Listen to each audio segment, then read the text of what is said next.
Good evening, everyone. Since it's well past 7 o'clock, I will call the special meeting to order. I apologize for my lateness.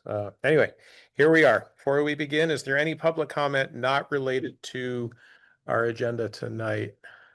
Greg, Thank you, Mr. Chair. I would like to make note of a couple doings here in Richmond that are, I don't know, to me, it seems like it's worth tipping our hat to Ben Kinnaman and the folks at Green Seas IO for completing the reconstruction of the west wall of the old Richmond Corner Market. It's been a long time local landscape, and I think all of us have been waiting for that to fall into the street some 4th of July parade. So I appreciate Ben and his family's willingness to invest in the town and the timeliness of getting it done and the staff scaffolding back down in time for the 4th of July celebrations. The other kind of noteworthy thing I don't want to let pass is we had our first, to my knowledge, our first chukker of polo on our on the land of Darren Pratt. I don't know if anybody knows this. There's a polo field near the bottom of Snipe Island Road, which I drive by every day, and I don't know. I think it's kind of cool. I'm glad to see them bringing another dimension to the recreational opportunities here in Richmond. But thank you, Mr. Chairman. thank you, Greg. I think you may remember, I know I remember a few years ago that face of when it was the corner market started to collapse and they did a temporary repair. It's good to see permanent repair done. It looks great. Yeah, they did a good job. Any other comments before we begin? Okay. We do have one addition to our agenda board. Is there any other change you'd wish to bring forward in addition to Not for me. the paving contract moving to fiscal year 27? Okay, bringing us into our warrant agenda. This is the public feedback on the preliminary draft of the updated management plan for the Andrews Community Forest.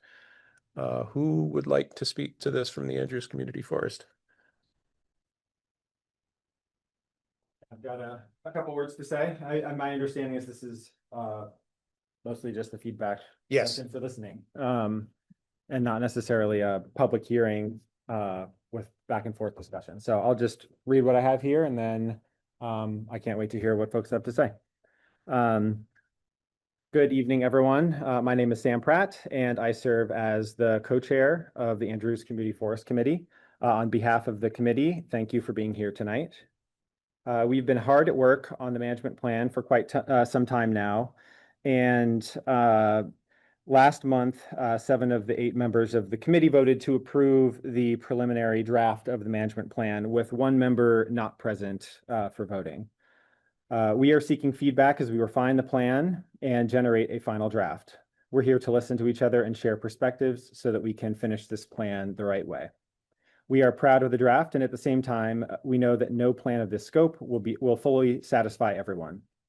And that is not a process failure. It's a sign that the forest matters deeply to this community. And it's a good thing that this resource is treasured by so many. Let me give you a quick picture of how we got here tonight. The original 2018 management plan included a provision that if a trail design inconsistent with the existing plan's concept map was ever proposed for approval, a full revision would be required before that trail could be built. In 2023, a former iteration of the committee presented an initial draft of that revised plan at Camel's Hump Middle School, including new proposed trails. What followed was a period of significant change. More than half the committee turned over. There was substantial committee feedback to process, and in the meantime, new information became available. Detailed ecological assessments of the forest, improved science on how human use affects wildlife and natural systems, and a deeper understanding of the ACF's natural communities. We made the decision to do this carefully rather than quickly. The plan you're reviewing tonight reflects that commitment. It is designed to be both well-informed and practical to implement now, with the understanding that it can be adjusted over time through monitoring and adaptive management. This plan doesn't start from scratch. It is grounded in a set of existing commitments that the town has already made. The conservation easement, which requires us to protect both the forest ecological integrity and provide meaningful public recreation. Those two things together, not one instead of the other. Also, there's the Richmond Town Plan, the Conservation Reserve Fund, peer-reviewed science on forest health, wildlife behavior, and sustainable stewardship, and community input gathered over the course of this process. The easement in particular sets the boundaries of what we can and can't do. It's not something the committee created. It's the legal foundation that the town has been operating under since 2018, and this plan is designed to be consistent with it. The central idea of the management plan is straightforward. Different parts of the ACF have different ecological characteristics, and different activities have different kinds of impacts. Good stewardship means matching the two. The plan takes a zoning approach to achieve this. That might sound technical, but the concept is intuitive. We don't manage every acre of the forest exactly the same way because not every acre is the same.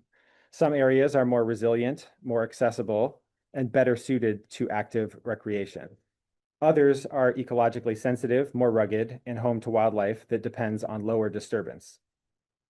The southern zone, closer to Route 2 and the town center, is where we propose to concentrate new trail development and higher levels of use. The northern zone has a greater concentration of sensitive habitats, steep terrain, and species that rely on quieter conditions. The boundary between them, the former vast trail and power corridor, already exists on the ground as a clear and natural dividing line. This is not a plan that restricts access to the forest, nor does it preclude the possibility of trail development in the northern zone. Every part of ACF remains open to the public. What the plan does is direct certain types of development to areas where they can do the most good and cause the least long-term harm. The plan addresses a lot of ground beyond trails and recreation, and I want to at least name those areas so you have a sense of the full scope.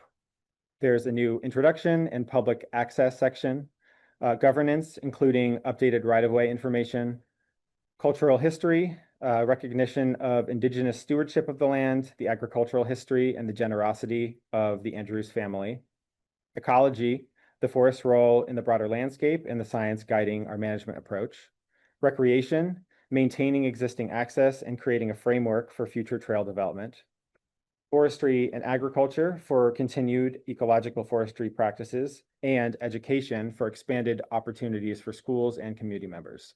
The plan also includes a substantial reorganization. Management objectives and action items are now up front, making it actionable and easier to read while preserving and expanding context in the appendices, the basis for how the actions and objectives were determined. So we're here tonight because we want to hear from you before this plan is finalized. The feedback we will receive will inform the final document. We believe this is a genuine process, not simply a formality. We welcome disagreement, we welcome questions, and we especially welcome things we have not thought of. What we ask is that the conversation stays focused on the plan and on the forest, and that we extend to each other the same respect that this forest deserves. I will also note that written comments are welcome, so please reach out by email if you prefer to submit comments in writing or in addition to your comments this evening. You can reach us at richmondtownforest@gmail.com. Thank you all for listening, and I look forward to hearing from all of you. Thank you. Thank you. Any questions for Sam? Sure. Of course. Is it possible to turn on the closed captions through Zoom so that those of us who don't know about it can see it? It's thanks. I can find show captions. Captions are on. Oh, thank you very much. Okay. Is it possible to have a map of the town forest on the screen?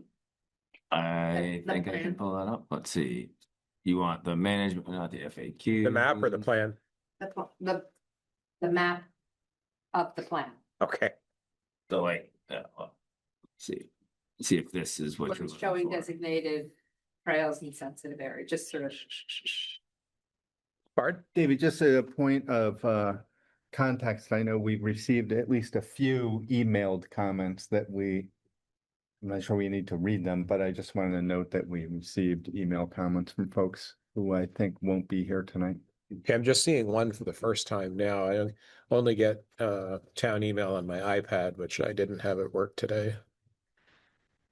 Is this what you're talking about here for the plan, or what are we?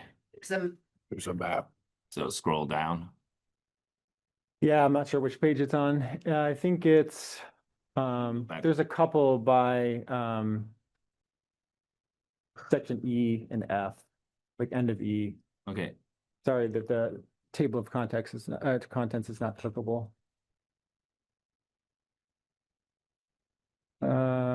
No, keep going. I think you went too far. David, while we're looking, I just want to perhaps state the obvious to thank Sam and other members of the committee for their commitment and persistence in this. this one down here, or? It's been kind of a long trail path road Endeavor. to get where we are today.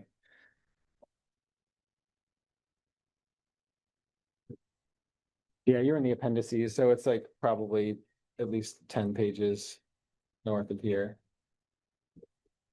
If it's the map that I'm thinking of. Oh, That was the rights of way, so it's not that one. Yeah, almost there. Let's slow down a little bit. That's probably the one that we're talking about.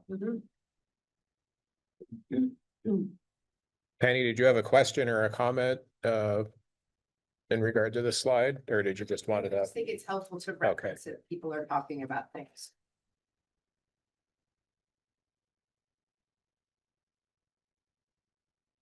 Questions, comments, thoughts, ideas? I'd love to hear folks' comments. As somebody who's not a member of the select board, I would prefer, I guess, to just sit and listen to folks. And then after we hear from folks, then I don't know what you all had planned for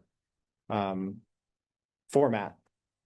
But based on what we talked about probably about a month ago in the select board meeting, my understanding was we just kind of wanted to capture feedback so that we could process it and then figure out what the next steps are. So with that, I guess I will take my seat. Is there anybody here who strenuously objects to the plan as it's presented? Is there a constituency in opposition of this? Okay, I'm curious. Okay. I would particularly like to hear from one or all of you, you know, to hear that side of it. We've read the plan. I live on Snipe Island Road. I've been actively recreating on this piece of land since Everett Andrews owned it, and that goes back 40 years.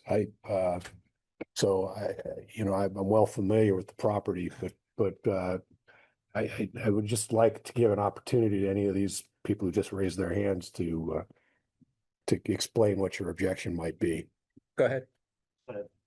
Come on up, yeah. With a lot of people, it helps if you come up, say your name. Advance and be recognized. Right. Hello, my name is Max Krieger. I live on East Main Street in Richmond. I'm a former member of the Conservation Commission. I'm a current board member of Richmond Mountain Trails, which is a nonprofit group that helps maintain trails in Richmond. The management plan as presented, I think misses the mark in a few key ways and does not reflect the original intent of the purchase of the land for the town. And I don't believe reflects the majority opinion of folks in town or the potential users of the property. I do want to thank the committee for its continued hard work. It's not easy to take that much feedback and to continue to do these meetings. But I think there is a missed opportunity here, and it's maybe been missed for a few years now. Back when an earlier map was developed, the Andrews Forest Committee contracted with Airwood Environmental Consulting and Sinuosity Trail Building. Airwood is a professional environmental consultant. Sinuosity is a professional trail builder. They scouted the entire property, worked together to identify key sensitive areas where trails could be put sustainably, both from an erosion perspective and environmental impact, wildlife perspective. And then went so far as to flag out these trails. There was a map produced, and that is the map that I believe, and folks on Andrews can correct me if I'm wrong, triggered kind of this management plan review process. That was a unique collaboration. I'm quite familiar with trail building throughout the state. I don't know of a specific situation where an environmental consultant and a trail builder were contracted together as experts to make a plan for trails. It was actually quite a special thing that the town members and committee agreed that, you know, they could have a process where they relied on expert opinion to do a thorough review and come up with this plan. I believe that there were some certain questions about whether there were more sensitive areas or ways to move the trails, et cetera, after that process. But those consultants were not then recontracted to do that work. What in effect happened over the course of quite some time is that the committee decided to push aside that plan for the most part. I think that's the huge missed opportunity here, is that instead of relying on expert opinion, on folks who do this for their work day in, day out to work together, that folks said, we're going to toss out a lot of expert opinion and make up our own decisions about this process. And in doing so, I don't think the ultimate outcome reflects the best possible use of this property. And I also don't think, in all honesty, it reflects what folks want to see. And the main concern that I have, and I know many members of the community have, is the limiting of trail connectivity, both, especially a trail that goes on the upper part of the parcel that connects over to adjoining trail systems, such as the Sip of Sunshine trails. So I want to highlight just really the importance of that connectivity, and that an environmental consultant and a trail builder agreed that there was room and an environmental reasonably way to put not just one, but 3 trails going in the north and the upper part of that parcel. And so eliminating all of those seems like an unreasonable take. I've probably taken up enough time here, and folks can I have a speak for follow-up themselves. Yeah. question. So I have not been following this as closely as many of you have, because this is one of many things. But one of the things I remember people saying is that plan was done before the fine scale ecological analysis was done. Mhm. And so what I heard is criticisms of that plan is it didn't have the fine scale review Mhm. upon which to rely. Does that make sense? Is like, how would you react to that? I think it makes criticism? perfect sense. I think what they could have done is ask those 2 consultants to go back and say, look, Sure. now we have some better information. Can you confirm, can you review and see what would be a better way? Are there modifications to the trail design? Does the trail need to be removed or limited? Instead, I think what was happened is they received some more of that fine scale review, and then perhaps relied on some expert environmental opinion, but tossed out the trail building opinion. And the beauty of that link was that it was a balance between the 2. I think if you just went with a trail builder, you'd have trails everywhere. If you just went with an environmental consultant, you would have what in effect is a conserved park at the top of the property that no one will end up using. Can I just observe another memory I have in a public meeting when we asked about the more fine-scaled ecological assessment? One of the responses was, we don't have time for that. Mhm. And so I think that just threw gas on the fire of some of the opponents, Mhm. you know, and I'm just saying my observation of how that plays out. Yeah, that's fair. Point of information, if I may, Mr. Chair, Go ahead. following up on that statement. When the town had its meeting about this and that plan at Camel's Hump, after a lot of talk, the consultant, Arrowwood, finally said they were told they had to make, that plan had to include the connectivity. It wasn't a completely a complete view saying, is something possible and appropriate? It said plan had to include the trail. So it's just that's one of the reasons everyone walked away from that and had to start over. So that they can start with a clean slate.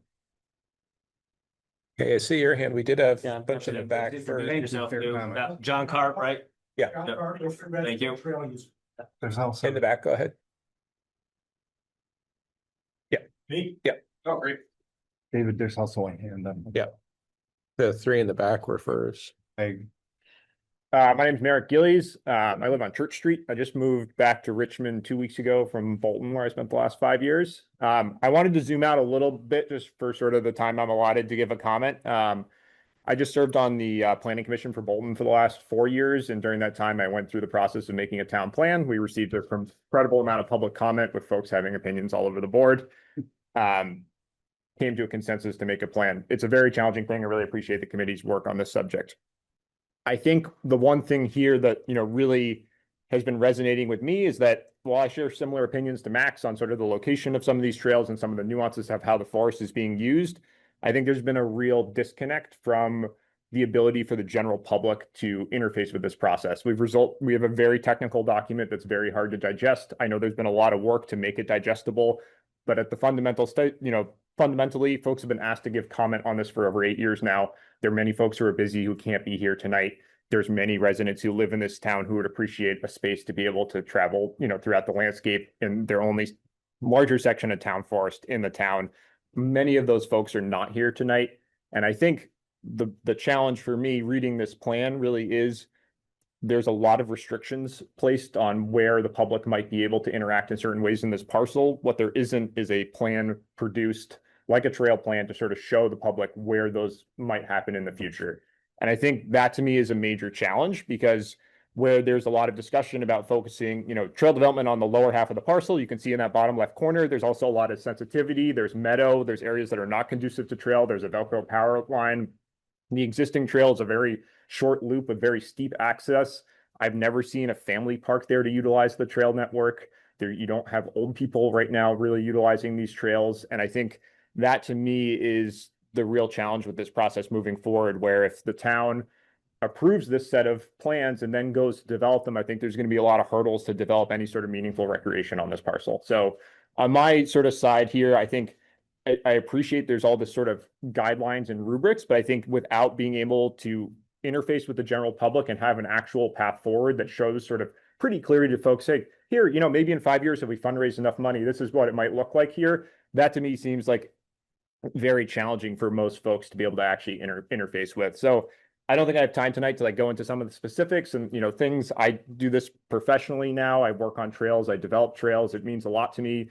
Fundamentally, the reason I do it is that it just brings a smile to my face when folks are outside and, having a good time. And that can look like a lot of different things here. I don't think it needs to look a certain way or the other. What I do think is the current draft plan as provided really isn't going to provide much meaningful recreation except for folks who want to participate in dispersed recreation and sort of wander throughout the woods, which is, I'd say, a pretty limited subset of this town. So appreciate everyone's time. Thanks for hosting this. Okay. Thanks. I'm going to come to you in a second. There was another hand in the back. Okay, so I'm going to go to you, Melissa. I think you were next, and then I'll come back to you. Hi, I'm Melissa Wolliver. I'm a former member of the Andrews Community Forest Committee and a current conservation commissioner. And I just wanted to bring up a couple of points about this plan that struck me that I wanted to highlight to everyone tonight. One is that the Vermont Department of Forests, Parks and Recreation has developed the Vermont Town Forest Stewardship Guide. And that's a guide for committees who steward town forests. And part of their recommendation is just what this committee has done, which is to split the forest into meaningful zones that respect the need for recreation and also the biodiversity and where places need to be protected. So they followed this guidance, and many other towns have as well. For example, Heinsberg Town Forest divides their town forest into 3 different zones with different uses and different levels of use. So, and the other thing I wanted to say is that I do disagree that the majority of people would not benefit from this plan or that they disagree with this plan. I think that that's an unknown at this time. And so I think that if you want to say that, you would need to provide objective data that the majority of people disagree with the plan as written. There's been a tremendous amount of work on this plan, and I would just like to thank the committee for their perseverance and their open mind to trying to get as much guidance as they can about the latest science. And I appreciate you holding this meeting tonight to hear from everyone. Thank you. Thank you. Okay, go ahead. I'm Tyler Merritt. I live on Cochrane Road. I served on the Trails Committee for 25 years and served on the Andrews Committee from its inception for its first 3 years. I was first asked to walk the Andrews land in 2017 from the Vermont Land Trust or with the Vermont Land Trust to look for potential connections with the Sunshine Land and VYCC. The Vermont Land Trust wanted the buy-in from the recreational trail community to get the votes for the town. But they also were applying for Outdoor Alliance recreational grants to help fund the purchase and to get the town forest off the ground. And part of that, to get those funds, was interconnectivity to neighboring lands. And what Melissa was saying is right. In Heinsberg, they do have zones that are restricted, but they do connect in 3 different areas over ridges to other private and public lands. The proposal put forth 3 years ago had the whole northwest corner with no trails. That was the area most critical for sensitivity. So the previous plan was doing several of those protection zones. So 2017, I walked the land. It's almost 10 years now. The only trails built were the 2 trails we built in our first 2 years when I was on the committee, Urbanic Way and Meadow Meander. And there's been nothing done since. My ask is for the select board to direct the committee with initiatives. The committee, let's be honest, has had some dysfunctional time over the last 8 years. We've had, I would recommend the select board, if you're curious, to interview all past committee members as well. But my suggestion for the select board is to guide the Andrews Committee with 3 suggestions. The first with this plan is to eliminate the no biking above the power line policy on the current proposal. That's an arbitrary and just political choice. You know, I'm not a bird watcher, but I don't mind if people want to go watch birds. There's nothing scientifically proven that hikers or bikers do any more damage or encroachment to those sensitive areas. So that's my first request. The second request, or actually, the other thing about that first request is it makes the trail plan backwards. You want pedestrian-only trails closer to the trailhead, so you have easier access for children, easier access for those with accessibility issues. The further trails go up the ridge, the more experienced hiker, runner, or biker will use, and it's already going to thin out those who are using it. By putting the pedestrian-only trail up in the highest reaches, you're not going to get the accessibility and the children and those that want a little bit easier access to the park itself or to the forest itself. My second suggestion would be to revisit the compromise Caitlin Littlefield and Daniel Schmidt put together when they were on the committee, which basically redesignated most of the 2 or 3 yet to be built lower and mid-zone trails as pedestrian only. Point those out. They would be, this is a different map than the one, but they would be all in here with views of Camel's Hump. So here's the trailhead, much closer than trying to have a pedestrian only path up here. You also could have school buses drive up to the landing here to access some of these pedestrian only or trails that would be more friendly for school children. So Caitlin and Daniel Schmidt put together that compromise proposal and took the 3 trails that were Arrowwood designed to get up to the Sunshine and said, let's eliminate 2 of those. We'll keep 1 for multi-use to allow folks to connect off the land and focus the lower and mid trail building on pedestrian trails.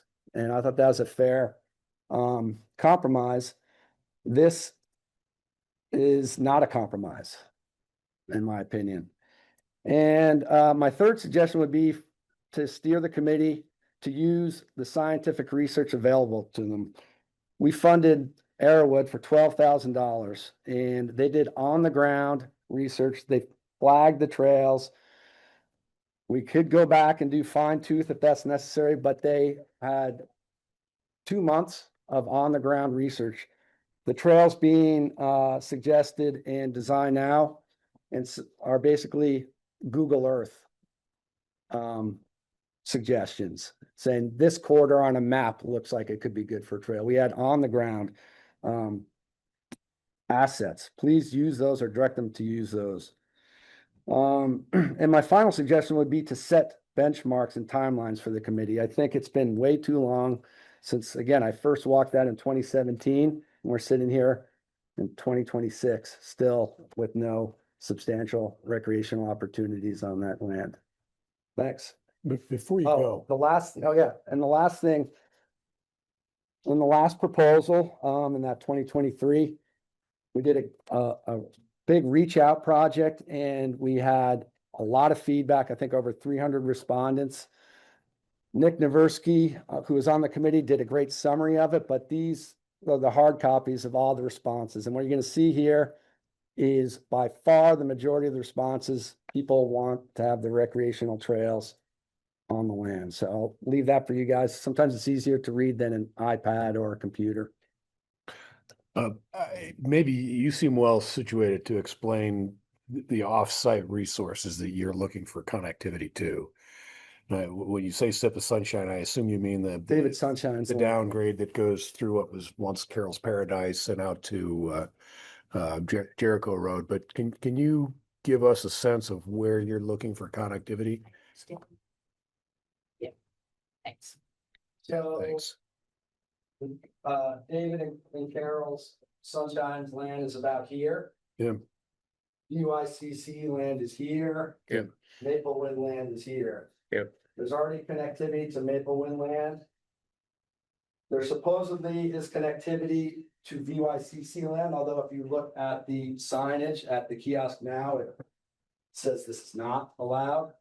But that is supposed to be allowed, is connectivity to VYCC.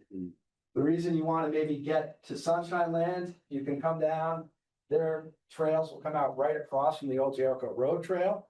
So you can do a nice loop there. There's also trails connecting all the way through to Milo White and to Ma Valley Trails in Jericho. So again, for those wanting to go for a long adventure, hike, run, bike, that's a key connector. Right now, we are able to connect through Maple Wind, supposedly through VYCC, and we can come out near Snipe Island and eventually connect over the River Trail. Yeah, I've skied those connections. They're definitely out there. Yeah. Are those public resources that you're connecting to, or are those, The Sunshine Land was, it's called the, right would know, what's that for the, This easement, their easement is Forest Legacy. Forest Legacy. So Forest Legacy is open public access. all right. VYCC has changed their charter, or I'm sorry, changed their management plan to go from, to allow bikes on all their trails. So Yeah, it's public or private, but they allow public on.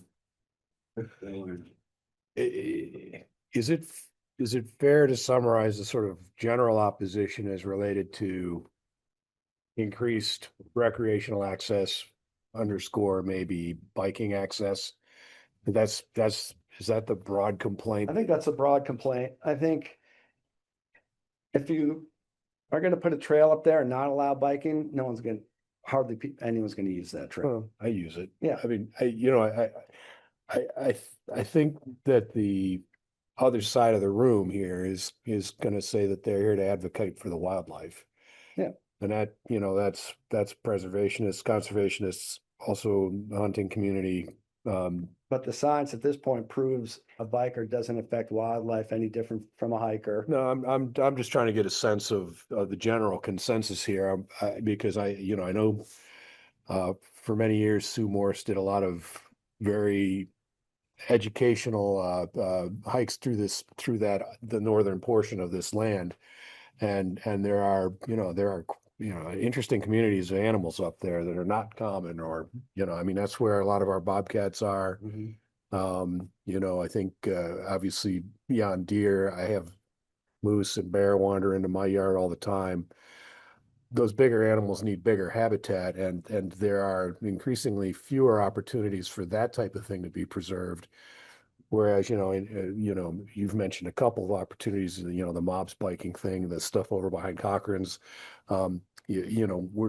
We as a board are being called on to try to find a balance between your goals and the goals of the conservationists. So I'm wondering if there's anybody here who could stand up for the conservation side of it and explain. Last thing I'd say, and then I'll relinquish, is the trails on Cochran's, the trails on Chamberlain, those are all on private land, which is great. Very thankful of that. This is our only public town-owned land. A compromise of going from 3 trails to 1 very small trail, I think, is a decent compromise, but thank you. No, I'm not declaring myself on one side or another. I mean, I am aware, and the map shows that there are existing farm roads. When the Andrews family managed this land as part of their farm, they used those to get to their upper pastures, but at some point, they also penetrated the woodlot and presumably for wood, but also for hunting. So I personally would like to hear somebody from the other side of this argument, just to try to understand where the balance point is. Ian?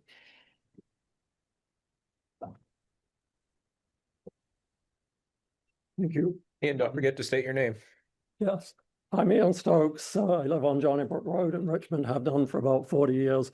And I recently completed a 3-year term on the Andrews Community Forest Committee, but now, if I may, I'd like to speak for 2 or 3 minutes as a member of the public. First, I do want to emphasize that the easement makes it very clear that there is unrestricted pedestrian dispersed access to the entire forest. And personally, I've taken advantage of that in many ways. And I know other people ski, hike, wander around, hunt, and recreate in all sorts of different ways without restrictions. And beyond that, there is a pretty good trail system existing in the lower part of the forest.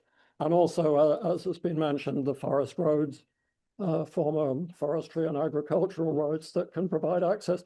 I've found numerous ways of reaching the ridge, which connects with the Sunshine Land. I've connected along the former Vast Trail to the VYCC trails. I've explored a large part of the forest. So I am encouraging the Selectboard to recognize the present draft of the management plan, which is the product of many years of hard work, taking into account a very wide range of viewpoints and available information.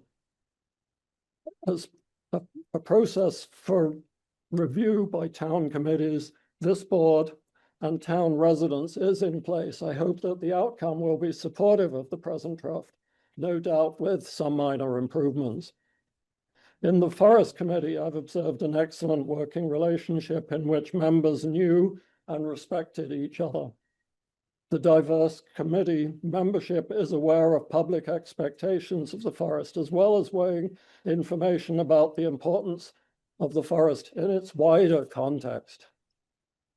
The committee has employed formal procedures for obtaining public input over the years. Also, draft documents have been made available in the packet prior to every committee meeting.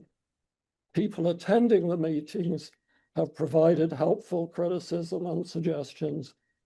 Arrowwood Environmental has been mentioned, provided a comprehensive survey of the forest's ecology and features. Also, subsequently new information has been identified and incorporated where appropriate. The committee page at the town website includes important information about human impacts on forests. and about the Andrews Forest in particular. So I urge everyone to carefully to read the draft plan, and especially to read the very helpful frequent questions and answers document that is in this meeting's packet. Thank you. Thank you. Judy, I saw you had your hand up, but I don't see you now. Are you still with us? I am, thank you. I just wanted to give Ian a chance to talk without me hovering over him. Okay. So, thank you. So, just wanted to mention to Tyler and other members of the bike community, my understanding is this land was purchased partly because it abuts that Chittenden County uplands, a conservation block, and part of the idea of the purchase, which had been in the offing for 20 years, was connectivity to the river for conservation purposes. So there was that goal in mind. And Tyler, I don't know if you remember, I believe we met in Bob Heiser's office shortly before the land was purchased for the town. And y'all were asking me if biking would be allowed. And I was hesitant because it is not my decision to make. I said possibly. And do you remember we discussed possibly 2 trails, a north-south trail and an east-west trail?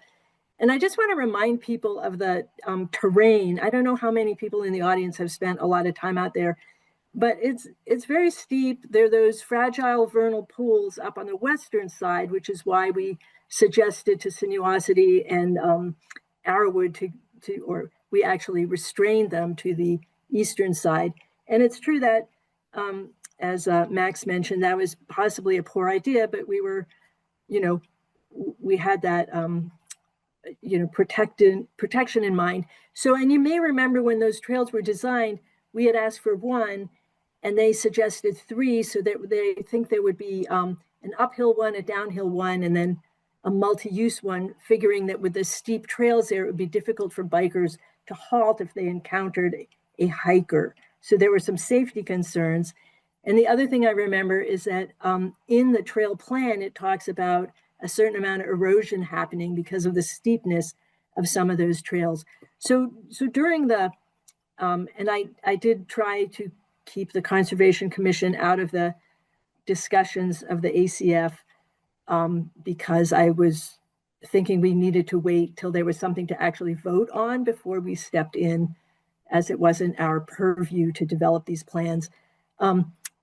I agree in part with Max that it might have been a while, and we actually talked about this, like there are not many good places to put a trail that will not cause a certain amount of environmental harm. And I'm not talking about the disruption of hikers or bikers, because trail placement can help mitigate that, as we heard when we, remember we had that big panel at the library talking about that.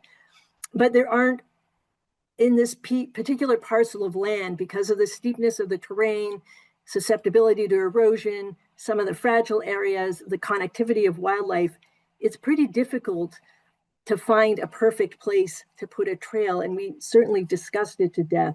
So I just want to remind people to keep that in mind. And I believe one of the benefits of the proposed plan is that it's trying to take those things into account so a sensible decision can be made about how and where to locate trails. And I also believe when you think about accessibility, that having most of the trails on the flatter, closer areas makes sense for people who don't want to have a big, wild, steep ride that only expert hikers or bikers could do. So thank you for entertaining my thoughts. Thank you, Judy. Joy, go ahead.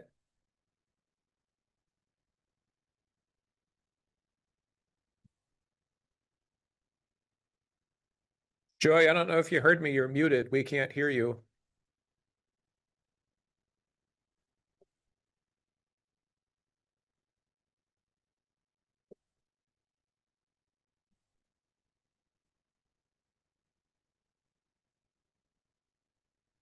Okay. Joy, I'm going to come back to you. Bob, go ahead. Marcy has had their hand up for a while. Do you mind if we go to Marcy before me? Sure. Sorry, Marcy, my apologies. I don't see you. He's hidden by the map. Oh, No problem. I just had my hand up instead of the way you're supposed to do it. But okay. thank you for calling on me. Just a couple of thoughts. One, I just thought I'd mention that this morning when we woke up, 25 feet from our back door was a bear scrounging around near a trunk of a tree looking for grubs, I think. And a couple weeks ago, we had a bear out on our front lawn. And so I guess I'd like to just mention the importance of the wildlife habitat on this particular property. We happen to be on Stage Road, which is over on the east end of this highest priority forest block, whereas the Andrews Forest is on the, I think, more the western end of the same highest priority forest block. And there is just so much wildlife that's dependent on this land that stretches from basically Jericho Road all the way over to Bolton and beyond. And they can't be here, that wildlife community can't be here to speak for themselves. So I hope we'll keep that in mind as we review this plan. I think this plan does a remarkable job of recognizing the importance of wildlife habitat and connectors. And for that reason, I would definitely support this plan over previous iterations. I'd also like to mention, since a few others have mentioned the 2023 meeting at Camel's Hump Middle School, I agree with whoever spoke up first about that meeting, and distinctly remember and have looked back at it online, on the online recording of that meeting, that Dory Barton from Arrowwood made it very clear at the end of the meeting that had she not been basically instructed to work with Sinuosity to find something that was mutually agreeable, a plan that was mutually agreeable, that her recommendation would not have been to extend a trail all the way up to the northern or through the northern part of this property. And I think if by any chance the select board, after hearing all of this input, decides that this plan doesn't strike the right balance, I think it does, but if the select board thinks it doesn't, I really think what needs to happen is the select board or the Andrews Forest Committee needs to go back to the ecological consultants, namely Arrowwood or somebody else, and say, where on this property is it appropriate to have trails, and where should we leave the land alone for just pedestrian activity? I guess hunting would be allowed, and wildlife protection.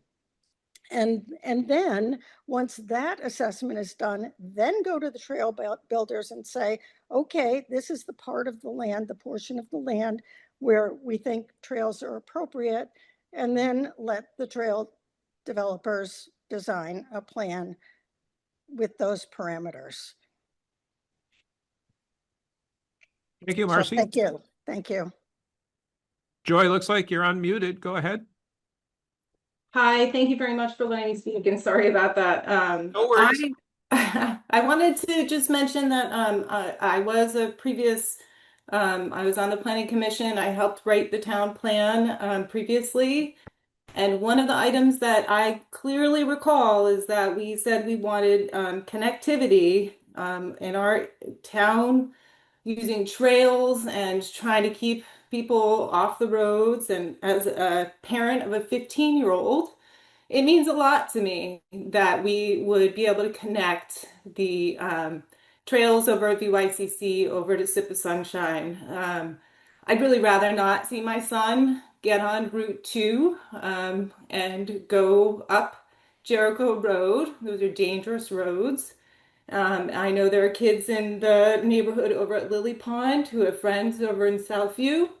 For them to be able to ride their bikes is pretty important. And I also want to point out that, as Tyler said, we have lots of trails on private land, but we don't know how long they're going to be around. I mean, all it takes is for that land to get developed and they can go away really quickly. So I just wanted to make that point. Thank you for your time. Thanks, Joy. Bob, go ahead.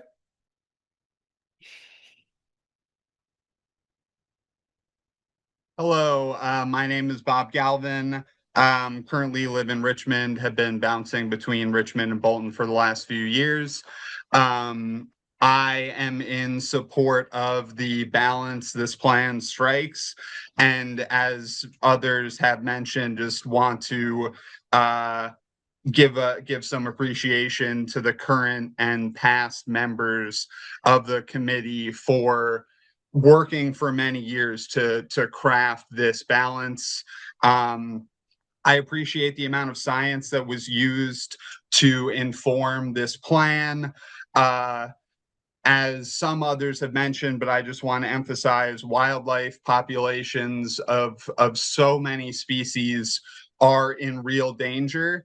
And this land that we are a part of is part of a continentally important wildlife corridor that is going to be more and more important as climate change continues to cause wildlife species to move north.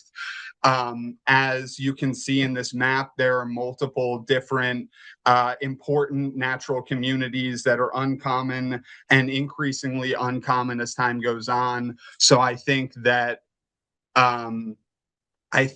this plan strikes a good balance. I think that it is conscious of the need for recreation and the need for wildlife habitat.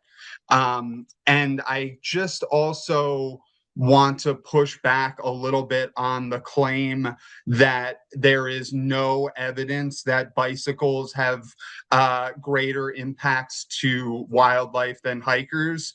I'm looking at a study titled Bicycles Evoke Longer Flight Initiation Distances and Higher Intensity Escape Behaviors of Some Birds in Parks Compared with Pedestrians, in the Journal of Landscape and Urban Planning from 2018. That's at least one study. There are others out there. And so, again, I want to point that back to the amount of science that is kind of the foundation of this plan. So thank you very much for the time this evening. Thanks, Bob. Penny, go ahead. My name's Penny Rand. I live just Over there. across the street. I've lived in Richmond for 26 years now. I grew up in Vermont, down in Middlebury, where there was Green Mountain National Forest, big tracts of Green Mountain National Forest land. And I want to say that those wilderness areas, there's designated wilderness areas, and there are areas where the National Forest is now encouraging and allowing areas of mountain bike use in what not wilderness designated zones, but massive tracts of land. I am saying that only to say that we live in Vermont. We've had bear right here in Richmond. We have bear in probably all of your backyards, even right here in town. And we're really lucky. We're really lucky. I want to say that this land, my understanding is that the Andrews did the protection that the town wanted to have, that they wanted to have, and then, which is to prevent it from being developed with buildings and roads and infrastructure. It is conserved. And now the town owns it, and the town purchased it with the idea that it would be an area where wildlife and the natural environment can be protected, but also for the public, for the people of our community, the children, the school programs, recreation. Right now, our town has none of that. We don't have a recreation committee even. I've lived in this town. Nobody takes care of the park. There's no public trails in this town except for that section along the river. I find it really hard to believe that we cannot protect the birds, the wetlands, some of the plant life, and still have some more trails than what is on here.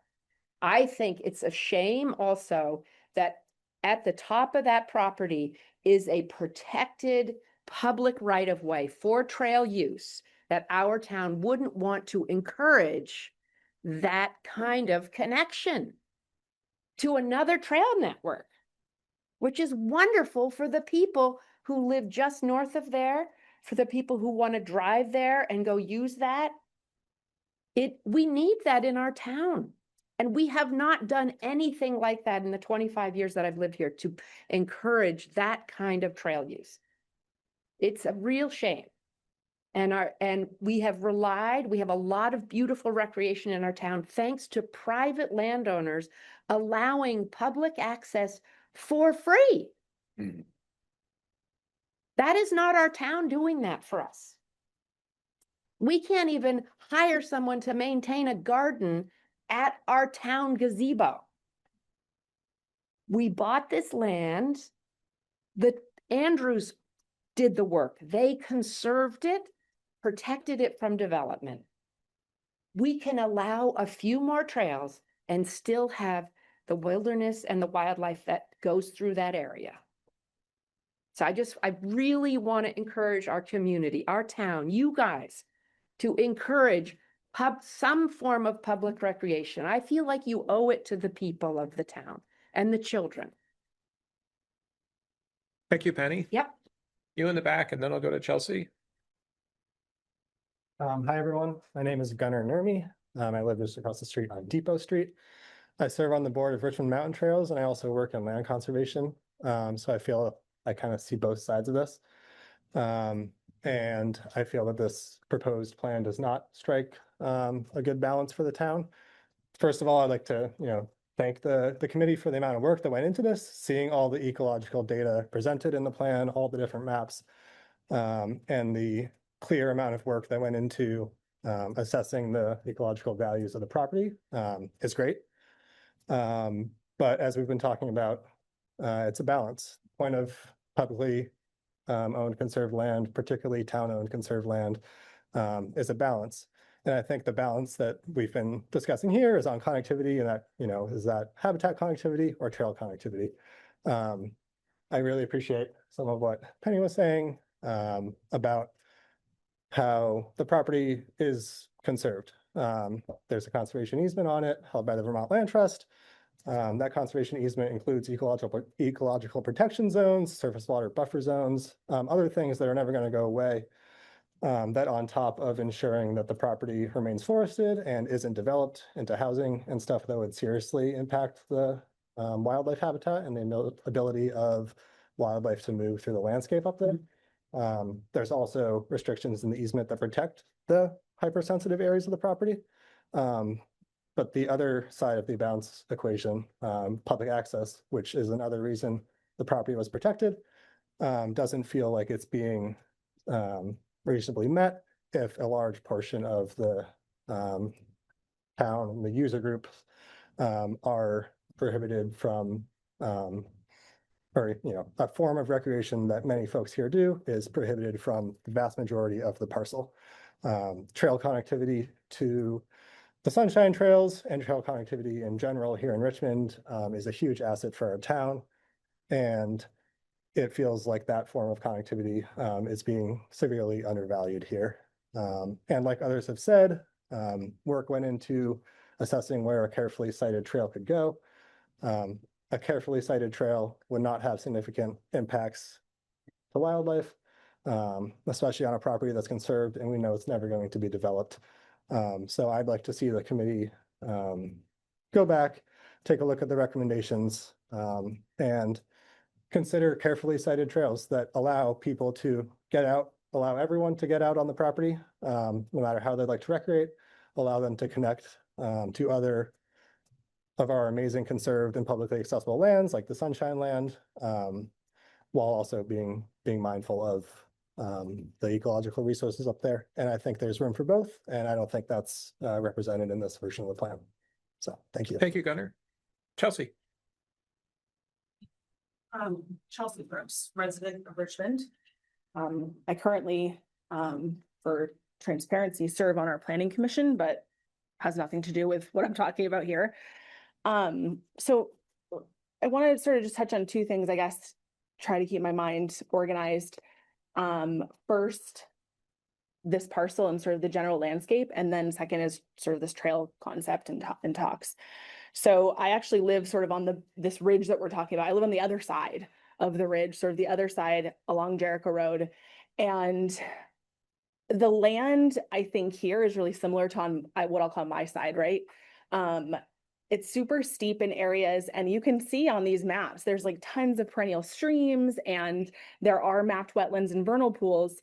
But I think what is important to consider is what you're not seeing here beyond what is shown, because the wetlands that are shown here are ones that are of big enough size to be significant and actually like state protected, I believe. Like when Arrowwood was doing this, they're looking at class 2 wetlands. My parcel, for example, just along Jericho Road on the other side of this hill, I have like class 3 wetlands all through my forest. You would never believe it unless you actually know what you're looking for. When it rains, it sounds like streams. There's no streams, but the water runs underground in the forest behind my home. And so just kind of pointing out that this is sensitive in the nature that you see here, but it goes beyond that. There's I definitely have concerns for vast anything in the areas of intermittent streams. I've seen the destruction that development near intermittent streams can do. And given our recent flood events and the capacity of this forest to just absorb and disperse stormwater and protect this town, I think is important. And then sort of pivoting to the trail side of things, I guess not everyone, but it keeps being repeated about the connectivity with SIP of Sunshine. And I just wanted to point out a few things, some old news, perhaps, and some recent developments. So SIP of Sunshine, I think Melissa actually said it in the chat. I like caught it with the corner of my eye. SIP of Sunshine is a forest legacy they have through the state, and there's a conservation easement for the forest legacy, the Sunshine Jordan forest legacy. There's a right of way where pedestrian access is guaranteed. Like the landowners can't say no to pedestrian access. However, it's at their discretion to allow bicycles. And so that's kind of just something to keep in mind. This is private property that we're trying to connect to, where the access could be pulled at any time. They could just change their minds. The property could change hands. And then something else, which is kind of more recent and a little bit of more concern to me, is that the right of way for the Sunshine Forest legacy is located smack dab in the middle of wetlands. These wetlands were not previously delineated. They have been as of September of last year. So the parcel owner, we all know him as our previous DRB chair, David Sunshine, and his wife, Carol Jordan, are going to develop some on their land. And as a result, had a delineation done by the famous Dory Barron of Arrowwood Environmental. And these wetlands are like stacked 1, 2, 3. And you can see on the map on their recent wetlands permit application, the woods roads that are what are used to access these trails go straight through the class 2 wetlands. I don't know how people are accessing them, because I actually haven't come in from that side of things myself, because I've always gone straight back when I access this land. Historically, maybe they're like going through the wetland buffer and not actually in the wetlands themselves. But regardless, it's kind of, I have no idea what impact that's going to have on the forest legacy, the access to this parcel or anything. And one of the wetlands contains uncommon species. They're not rare, so that's not like the big, huge endangered circle around it, but sorry, you, oh. I was just letting you know that I saw it. You can put your hand down, I got you. Yeah, so I just wanted to bring that up, that there's sort of some environmental concerns on that side of things that perhaps have not even been considered because they are new. And so like banking on mountain bike trail connectivity to Sip of Sunshine, I think would be sort of not the most holistic way of looking at this. I don't believe trail connectivity to the top is precluded from this plan. Like, I think that you can still put in a trail for hiking and pedestrian access to join up with Sip of Sunshine. And perhaps, given the 8 years that this has been sort of being worked on, perhaps that's where we go for now, right? And we see where things go in the future. Maybe when things dry out, I don't know, like maybe those wetlands will shrink and it won't be such a big deal. I have no idea. I can't predict the future, but I think that this plan is fairly well balanced. It doesn't eliminate all trail access in the northern sort of hemisphere. And yeah, I appreciate this meeting and thanks for everyone. Thank you, Chelsea. Jim Cochran. I'm on the Andrews Committee. I don't know if I should really speak, but I do think we should point out, we met with Tina Heath, who's the wetlands person from the state of Vermont, about part of the existing Bass Trail, and a trail through a wetland is an approved use. That's not a deal breaker. Any trail, walking trail, biking trail? A bike trail, I think there's a level of disturbance that, and I don't want to speak for Tina, but according to her, yeah, you know, minimally improved trail is an approved use through the wetlands. And we have, on our side, we have delineated class 3 wetlands, class 2 wetlands. We have trails that snake all through them. And a trail builder will avoid a wetland. You don't try and go through a muddy spot, right? So, but I do think that should have been pointed out, that we've been looking at some parts of this parcel with Tina Heath, and that's yeah, not a deal breaker. That's all. Okay, sorry. thank you. Thanks. Okay, go ahead. Yes, you. Saw 3 hands go up all at once. I'm Nancy, Nancy Zimney, Richmond resident for 43 years, outdoor recreationist still. And I guess first, I also want to thank the past and present members of the ACFC, because obviously this is no easy task. There are many ways in which various people in various ways want to enjoy our forest. And some of those ways are more physically passive, meditative, even educational in nature, bird watching, maybe parts of hunting, hiking, kids identifying plants, etc. And others are the more active. We've heard a lot about this tonight, seeking exciting personal physical challenges, things like running, skiing, mountain biking. But in some form, we're all using this forest as humans. And I think one of the important issues today to keep in mind is that there's a lot more of us doing it. There's a huge boom in this outdoor recreation, especially since COVID.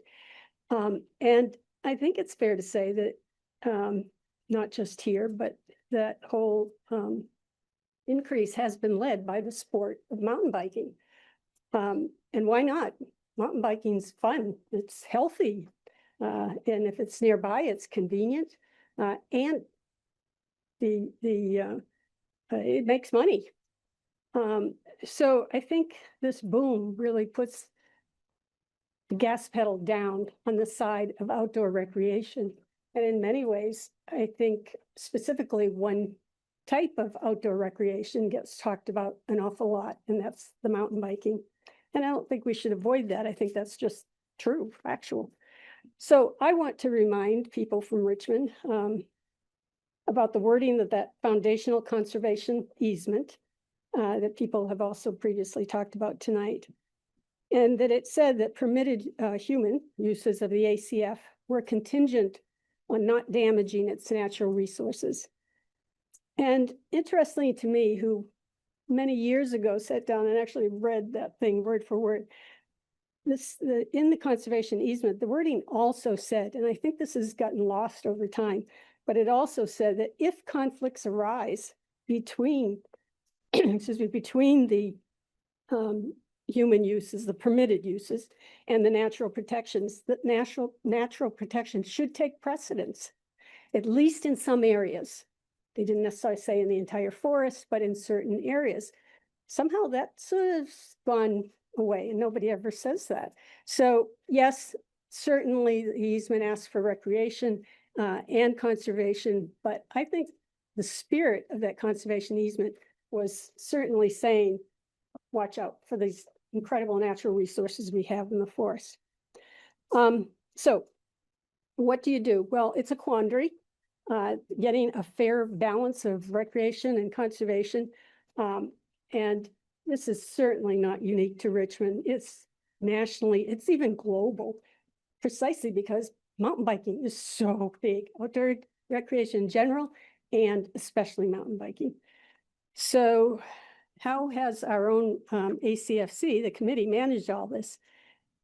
I think pretty amazingly and methodically, even if it's taken a long time, and you can go to their meetings, they're open, read their minutes, watch the MMCTV videos, which are great.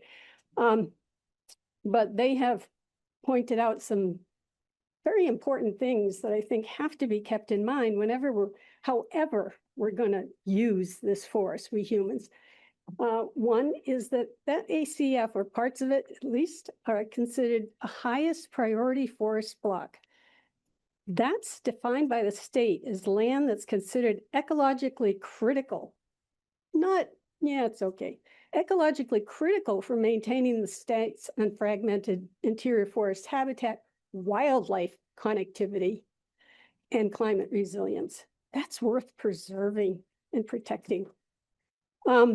Committees also brought up to date scientific knowledge about what natural resources exist in the ACF, and it's identified where some of the most sensitive parts of the ACF are located.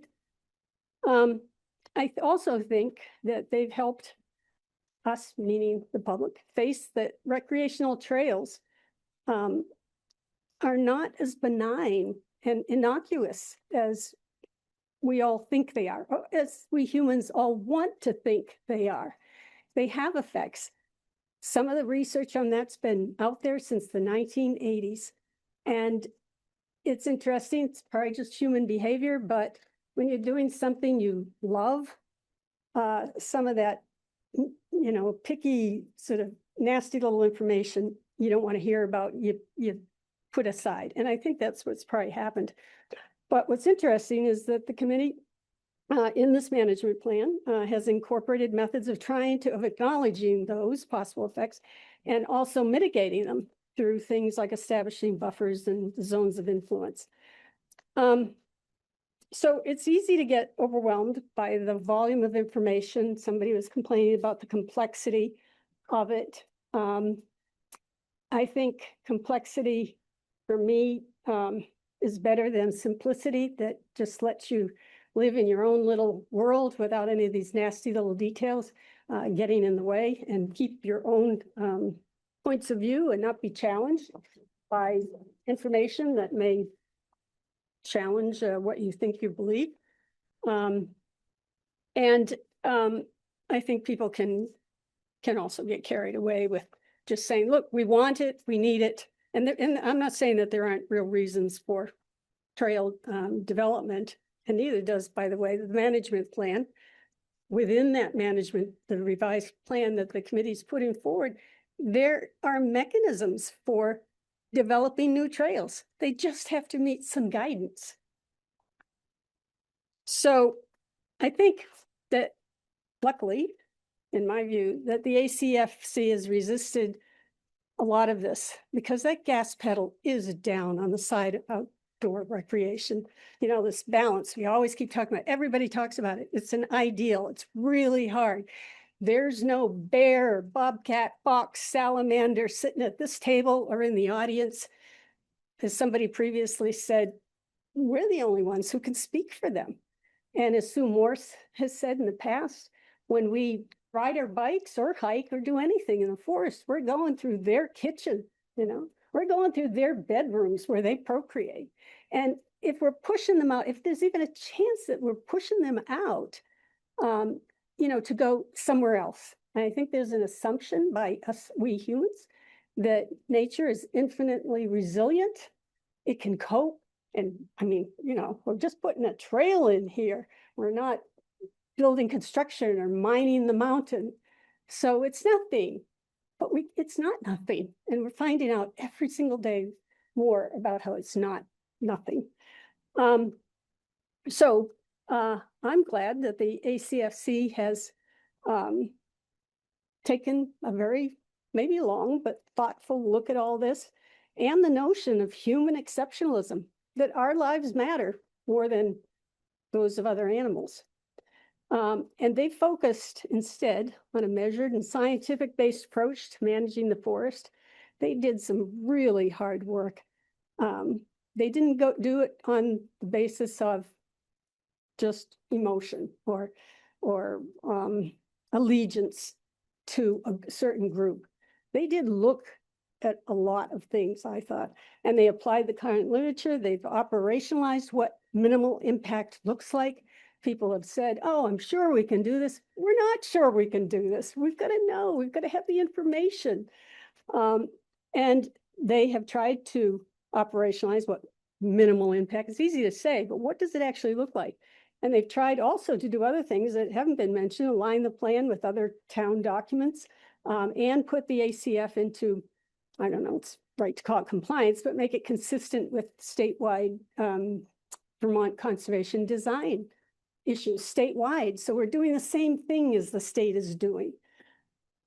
So I guess in conclusion or summary, I'd say that with this draft revision, it sets a blueprint for trail use and planning within a zoning approach that they propose.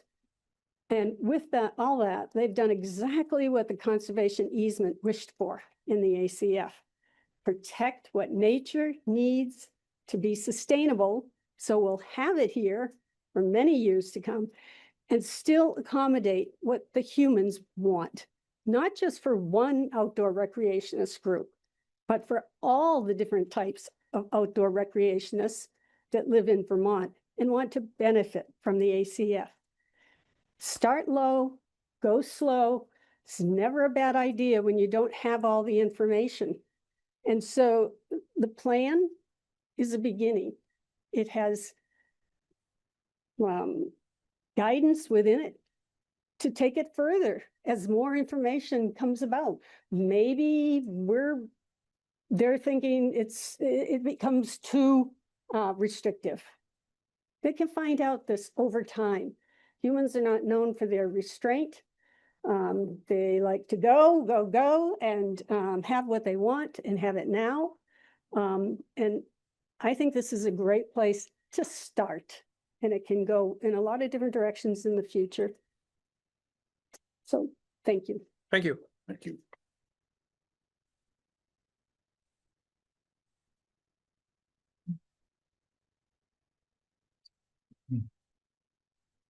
Hello, my name is Adam Morse. I live on West Main Street.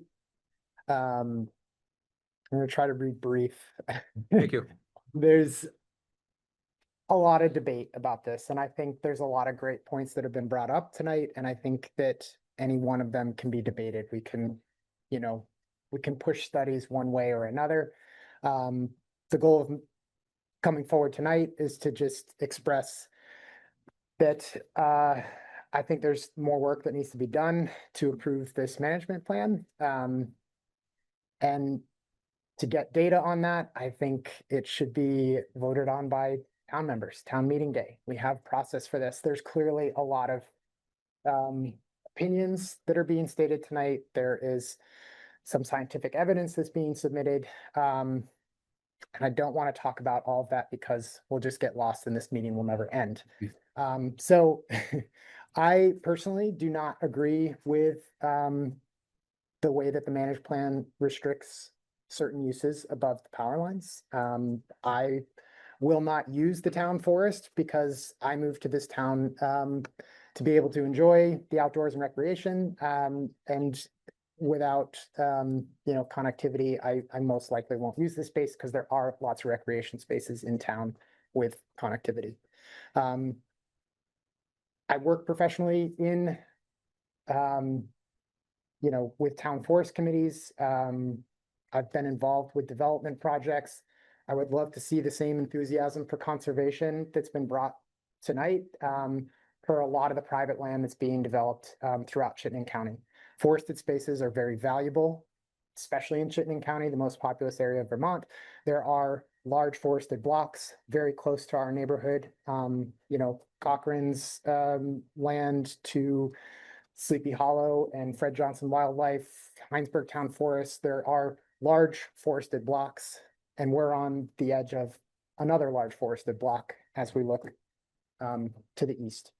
So all of those spaces are very important, but there's also, hundreds of acres being clear cut for development in our county as well. So I think the forest is being conserved here, and we should send it to the townspeople to have some meaningful say in data around, who believes not having bicycle, pedestrian, human access via a trail is the way that the town forest should be conserved versus having those recreation balance opportunities. I think we're lucky we have lots of trail access in this town, but we don't have public trail access except for some very small doses.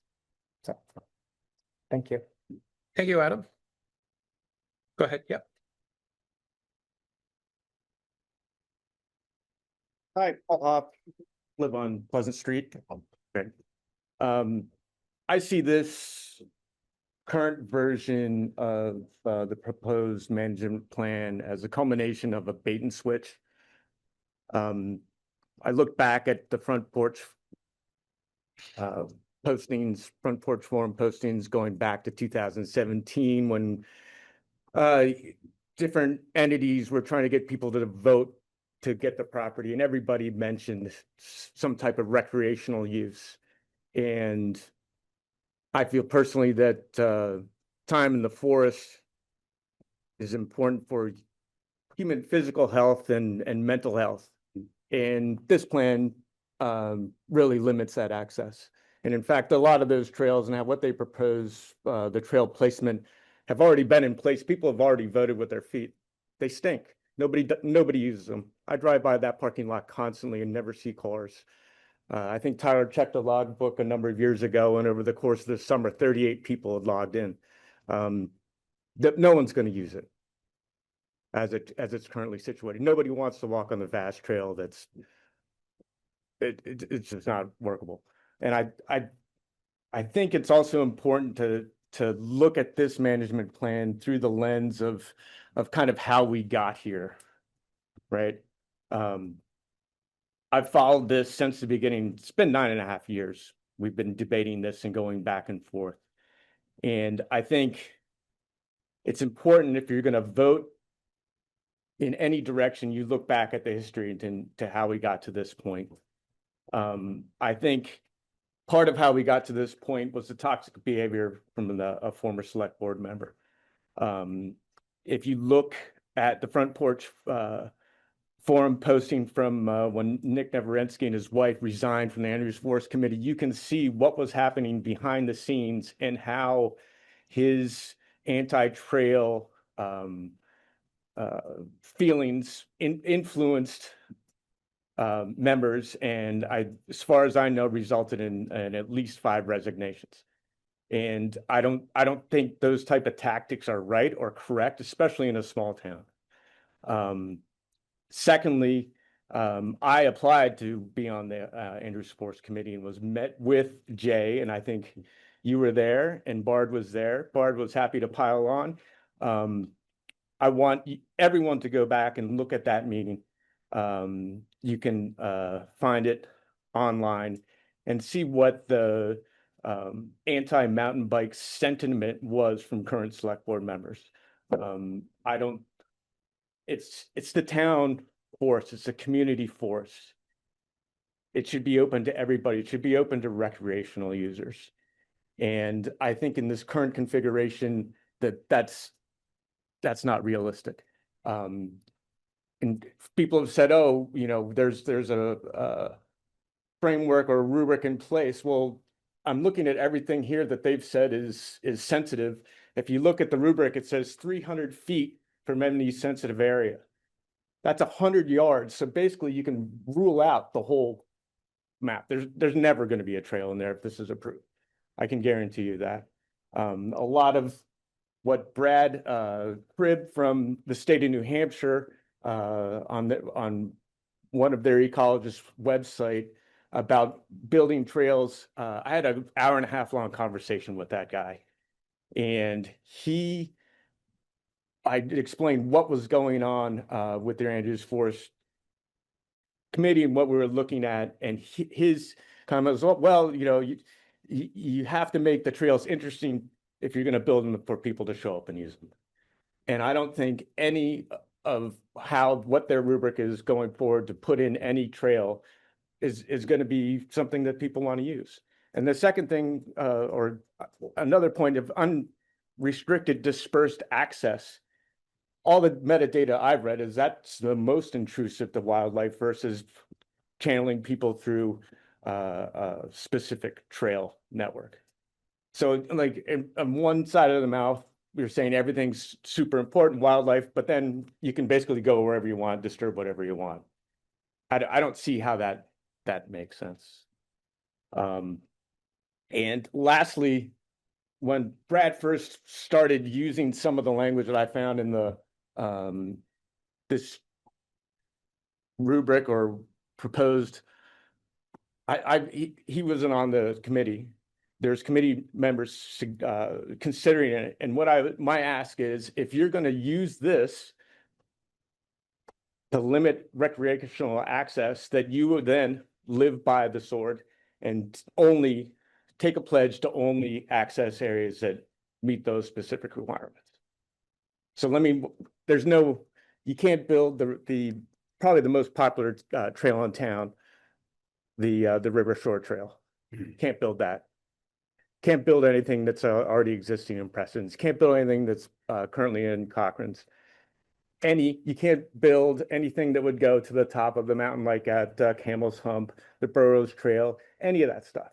No existing trail in the state of Vermont, with maybe the exception of some of the sheltered stuff, meets those specifications. And if you're going to put those type of limitations, I think you should take a pledge and say, you know what, I agree. The wildlife is so important to me that I'm not going to ski at a lift serve ski area. I'm not going to go and, right. I truly believe that that's an important consideration. The other thing that strikes me as well is the people who are most adamant about restricting recreational users' access to the community forest or town forest is that they all live smack dab in the middle, or they ring fence existing large tracts of land. So again, it's another case of watch what they do, not what they say. So what I think is, I'm going to agree with Adam. I think this should be put up to a town-wide vote. And I think what should be brought back was the existing plan in 2023, and that should be voted on first. If that fails, then move forward with this one. Because I think the process was tainted for a long time. And for a small town, I don't think we should be having those type of tactics employed to get what you want. Thank you very much. Thank you. Thanks, Paul. Go ahead.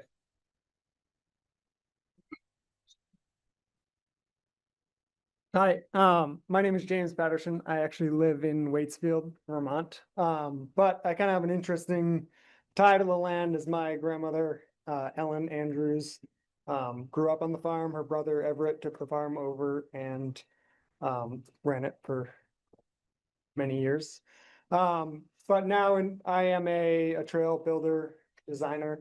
I have two little girls. I would love to take them to this parcel and be able to explore on bikes and see that land and the history there. So pretty short. I'm not going to I think we've heard both sides, but just wanted to add that piece in. Thank you. You guys. Thank you. Anybody not spoken yet that wants a first chance to go? John? You answered a question. I'm not counting that as speaking. Hi, I'm John Cart. I'm a Richmond resident, an active trail user, mostly hiker, sometimes biker. My day job, I'm a wildlife biologist for the state, but I'm here mainly as a person who really appreciates this spot. In graduate school, one of my master's degree projects was analyzing the VYCC property for its environmental characteristics before VYCC or as VYCC was purchasing it. We spent a lot of time walking over onto the Andrews property for perspective and for part of that analysis, some time on Wright's property and maybe a couple others too along the way. So I've known it for a few decades now. Mainly, I guess I want to say I'm here to thank the committee for putting together the plan, to thank you for having this hearing.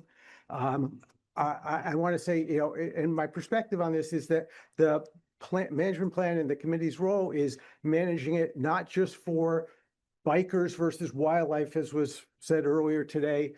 It's for the many people in Richmond, most people in Richmond who will never set foot on that property, but they have equal ownership and interest in that as anyone else.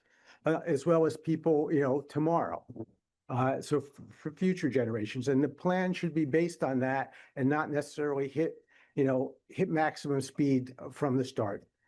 A couple of things. I just want to clear up a couple of things and then I just have, I think, 3 points to say. One, yes, there are studies that show mountain biking has the same impact, in some cases less than hikers. There's also studies that show other pieces. It depends on which wildlife you're talking about, which places and which situations. The management plan actually notes a Fish and Wildlife Department survey of studies. It summarizes that. I think it attributes it to a New Hampshire Fish and Game piece, but it is recognized in there. A trail perfectly sited, artistically built will of course have impact on wildlife. Not all species, not all the time, but to say categorically it won't, that's not true. There are a bunch of wildlife that won't care less than others that will be bothered, but most importantly, it's the amount of use, regardless of it, you know, whatever mechanism people are using to get back there, it's the amount of use. And that's the piece that I think the committee is trying to get at. And so the main things I think are missing in the plan that I'd love to see happen and that could help with then rolling out the next steps or one, there are a lot of actions in the plan, but some seem more aspirational, others seem more important to day-to-day management. It'd be nice if the plan actually identifies those things that need to be done, and ideally, there's a schedule. Quarterly monitoring efforts or annual monitoring efforts, when things are posted for trail closure, for hunting seasons, those things that should be done. A management plan, you don't want to have to look at and then try and figure out what are we supposed to be doing. Identifying those things versus and maybe separating aspirational goals or plans would be very helpful.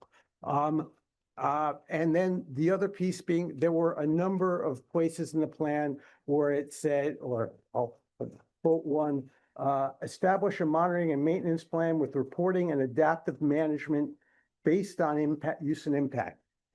What would really be helpful, that something like that is said in a few places, what really helpful is what are the criteria that triggers a response? Of course, any amount of trail use is going to have some impact. Some of it's going to be acceptable, some of it's not. But if it's left to the committee to have to debate on a case-by-case basis whether this amount of erosion or someone's going a little too wide on a trail requires action versus not, they're going to be bound up debating things again and again and not be able to roll out other pieces of the plan.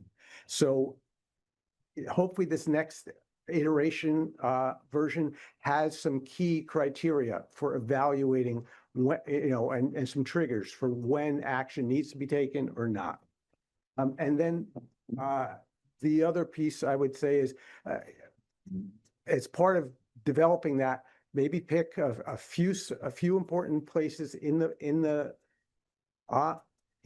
the forest where access is planned, and do annual or quarterly photo or video assessments so that you can compare. You start with a baseline before things really roll out faster, and you can compare from year to year. So again, it's not just left up to the sort of the vision that people see when they first show up on the site. They could look back and see a historical change.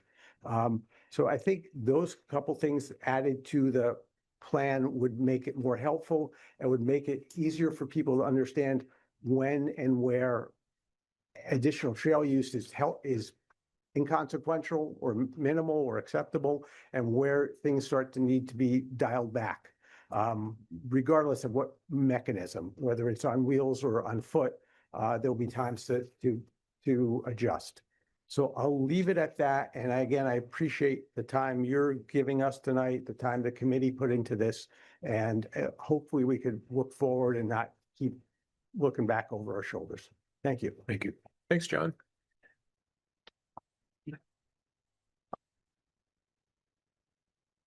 Oh, Jeanette Malone. Jeanette on Zoom, go ahead.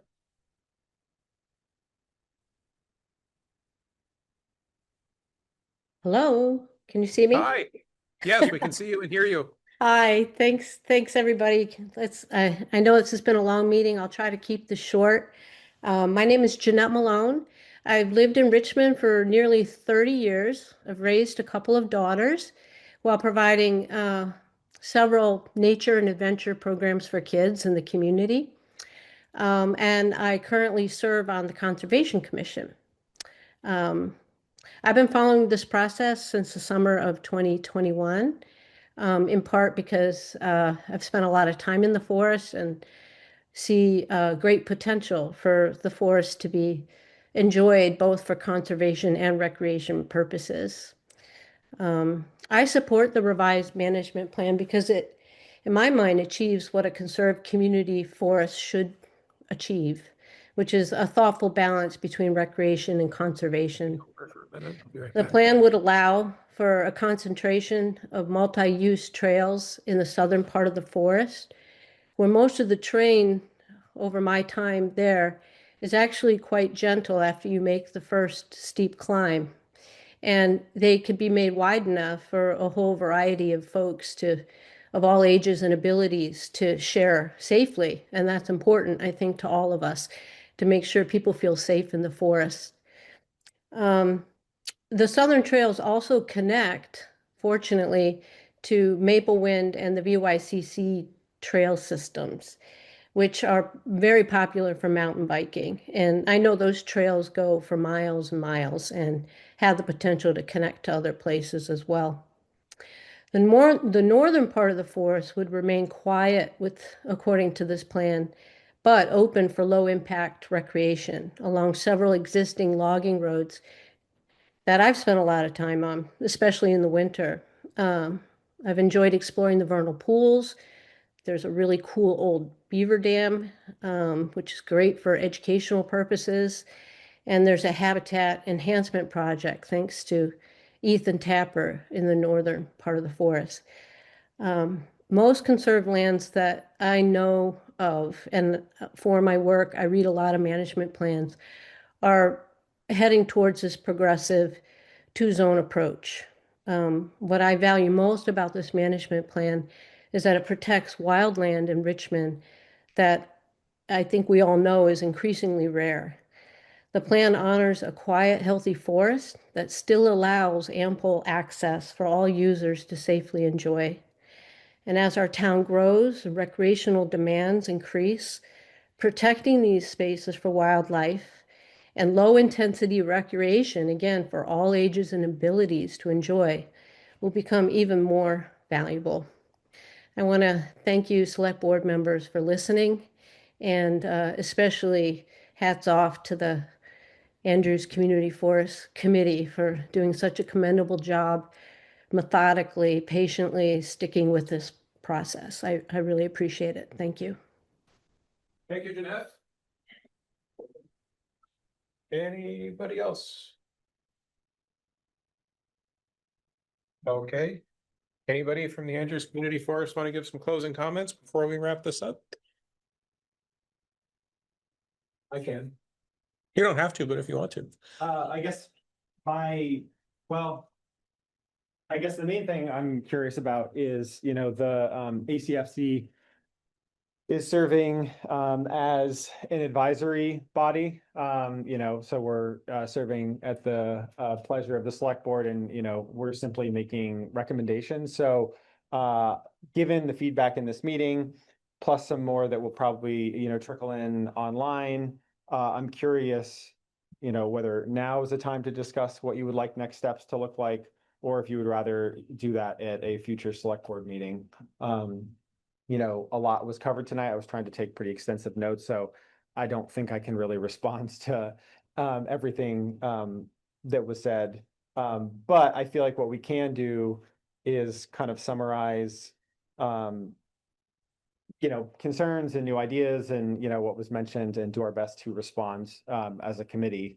That would probably not happen until after our next meeting, so that we could motion to approve, a document that we all stood behind. But in the meantime, I think that we could, write up a response. But yeah, I guess I'm just curious what you see next steps for the committee and, and for the forest, and what you'd like to see done with the feedback. Yeah, I appreciate the work of the committee. I appreciate the input of the community. I understand there is passion on both sides of the issue. I know as a select board, our goal is to make sure that all voices are heard, and that we, consider all points of view as we work through this. I don't believe this is ever going to turn into a Kingdom Trails. I think that having ridden on that land for 40 years, I've been up in the guts of this thing a lot, and I know what's up there. I am open-minded to the notion of connectivity. When I think about how the trail system around Preston Pond works, and there are multiple points of access, I think that capability makes this more useful to more people who live in town. When I think of the Preston Pond as an example, people on Stage Road have an access from that end. You can go over to the Bull Notch Road on the other side and come in.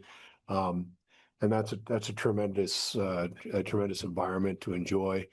I would at least like to understand, before voting on this, where the off-site connections are, what the ownership status of that is, whether or not they are restricted by either environmental laws or property ownership patterns.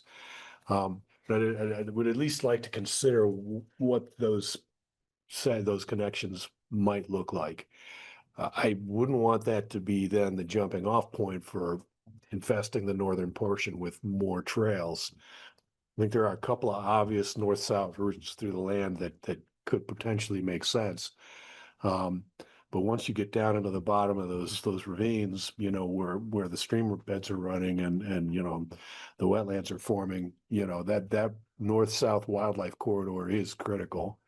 And I don't want to, I wouldn't want to imagine a future where we violate that. But if there are environmentally sensitive ways for people to get to this parcel from more than just the singular access point that there is now, I'd at least like to have those explained to us. And then, we can then measure that against the environmental sensitivities that we understand have been documented. And it's not just animals, it's plant communities, it's a lot of things. People won't care about this if it's wrapped in cellophane and we can't, I mean, if we want people to love this land, we have to get them into it a little bit. And I think what's on the table now is a good start. When I first moved here in 87 or whatever, the biggest impact would have been snowmobiles. And, it was, snowmobiles make a lot of noise, they smoke and gas, and, mountain bikes are a little less impactful than that. But anybody who rides bikes knows for sure, you got knobby tires for a reason, and there are times of the year, I think more than sort of broadly speaking, we can never have this, but in the spring when things are breeding, in the fall when they're migrating, in their various states of sexual activity, there are times when we really don't want to be up in there. And if there are ways to manage that kind of thing where, the access from here to there is open, in the summer months, and then we close it down, or it doesn't open until after Labor Day, or after Memorial Day.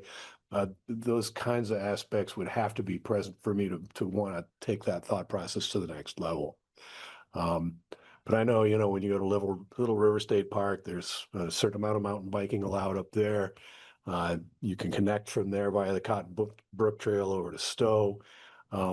It would be kind of interesting to have an east-west connection system. And this could be a part of that.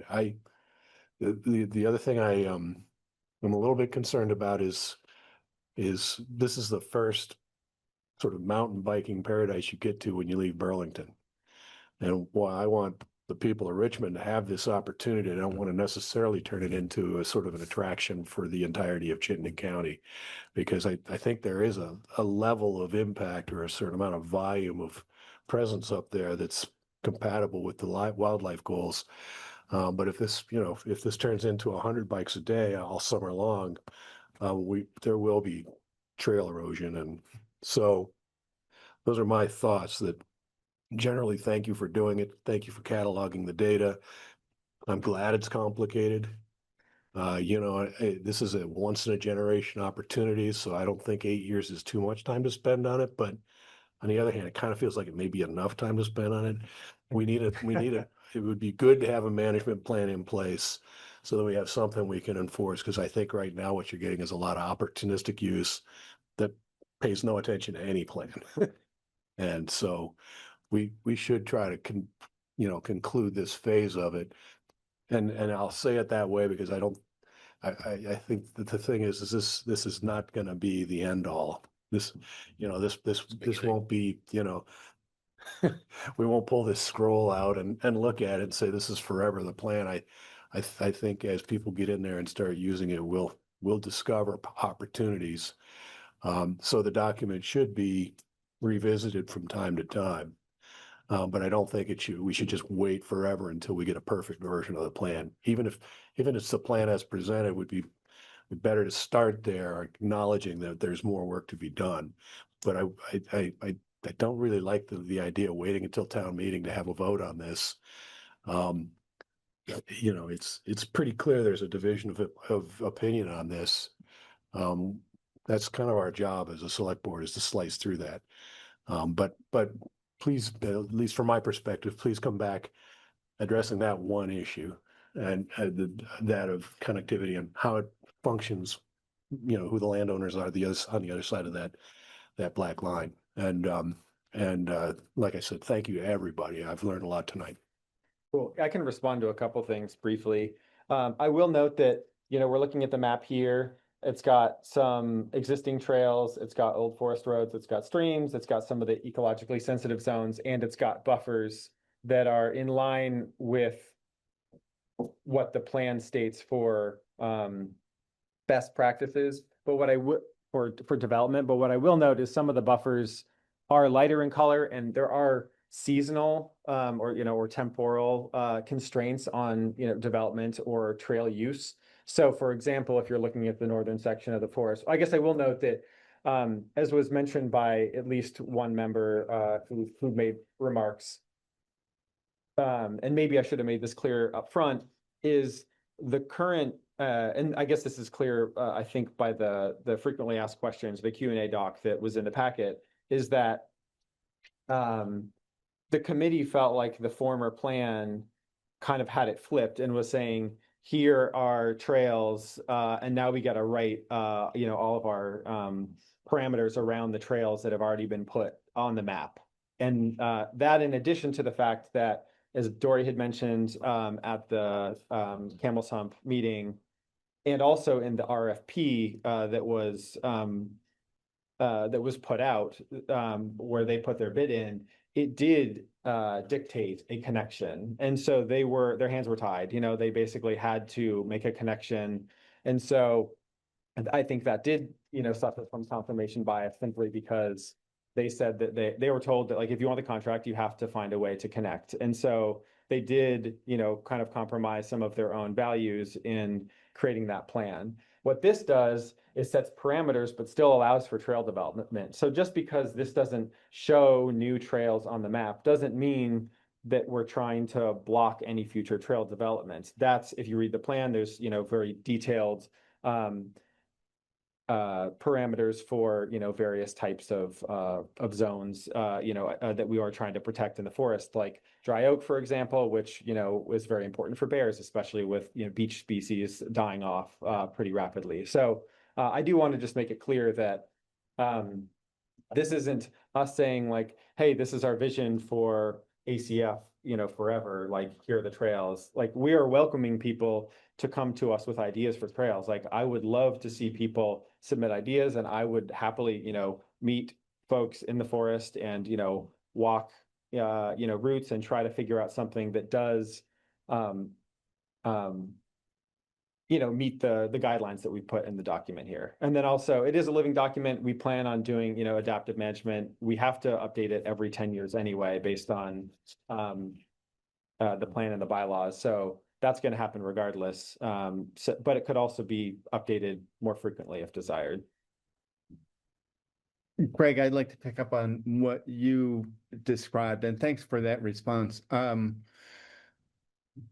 For at least 8 years, a core issue in this has been connection to Sip of Sunshine. I've heard it said from the very beginning. There were people who said, I won't put up with anything that doesn't include a connection to Sip of Sunshine. I've heard it said, we'll sue the town if you don't connect to Sip of Sunshine. Putting those things aside, I think it's a rational question, and we've heard it again tonight about the desire to connect to Sip of Sunshine. What would it take? What would it look like? What's the impact? Is there a way to do it that's feasible, rational, responsible, or not, given the parameters and guidelines you've created? And I think one of the considerations for us, as Greg mentioned, is what would volume look like? That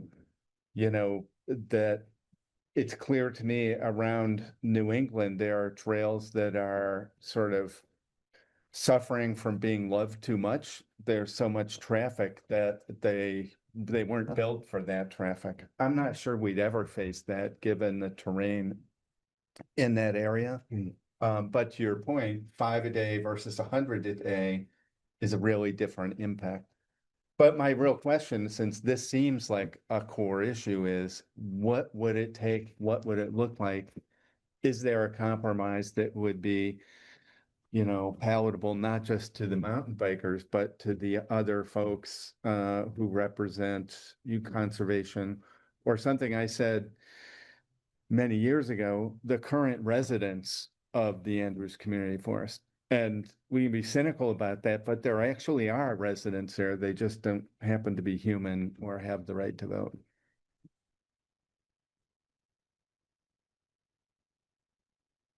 Well, go ahead.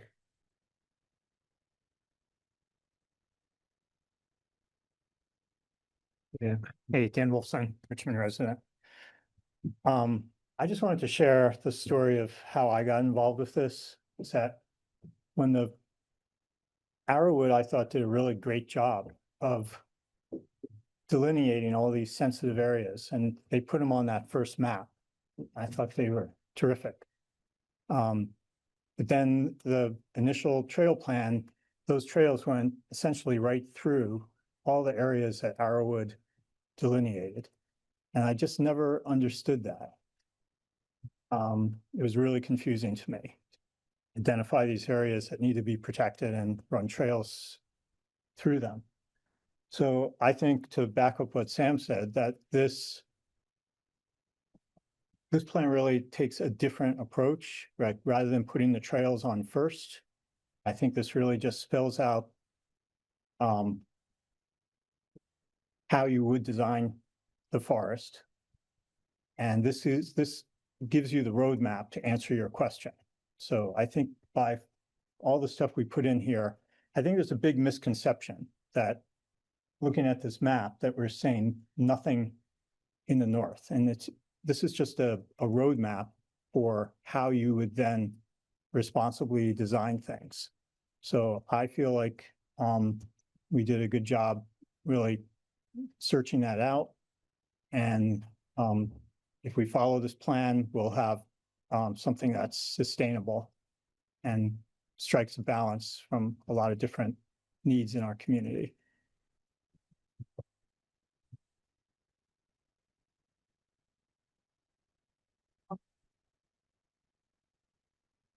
Well, thank you, everyone. We won't be taking any action tonight. This is just an informational session. I imagine the board will be taking action on this at a future select board meeting shortly. I'll talk with Adam and with Josh and with the rest of the board about what to do next. Thank you for coming, everybody. This obviously means a lot for you guys, for so many people to come and speak to this on a nice Monday night. Do you want to address the paving issue tonight? Yes. Gentlemen? Oh, might as well. It'd probably be just a. Never been to before. Let's give it a minute to. Yeah. Yeah. Thank you. Yeah, looking forward to the next step. Thank you. When you're, No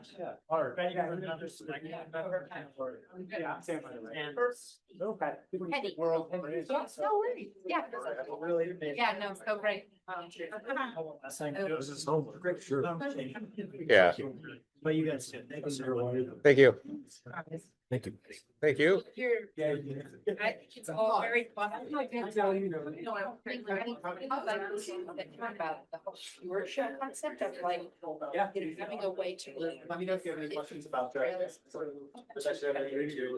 However that might make it, so. I think more than. I ride my bike a lot, but I agree, but I think. Right on Tilden Avenue, in the middle of. So much conservation has been done, it's been protected. Although we do have there now. We're not building. It's gonna ruin the wetland. Everett loved that land. Yeah, Everett loved that land. And Andrews. Yeah. Well, Yeah. they took good care of it. And, you know, And I think. the thing that always bothered him was that people wouldn't stop by the house and ask for location. They just go.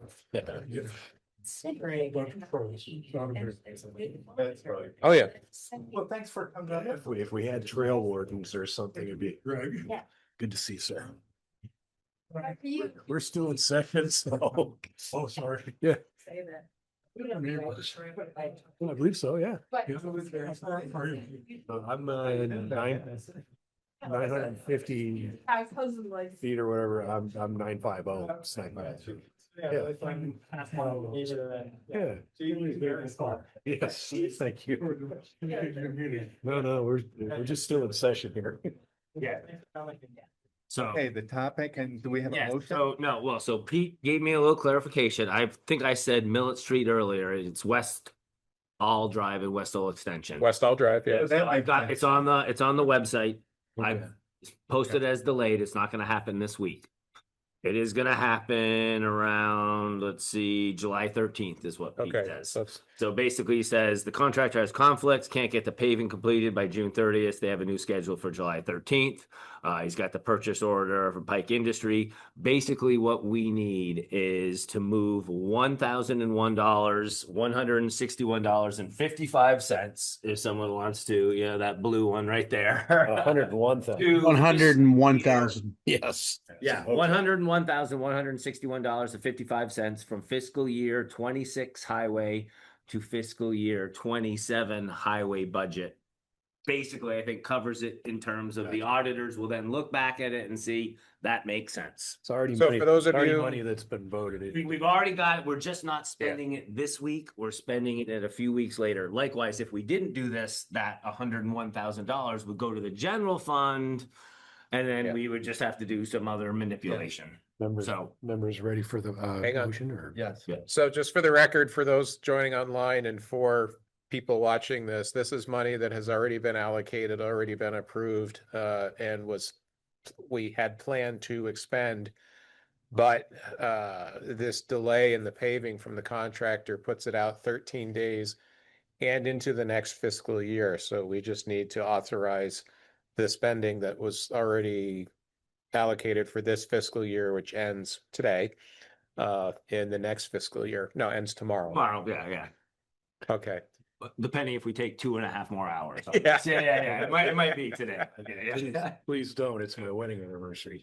So Greg, I think we're ready for a motion. David, this is Greg. I move that we transfer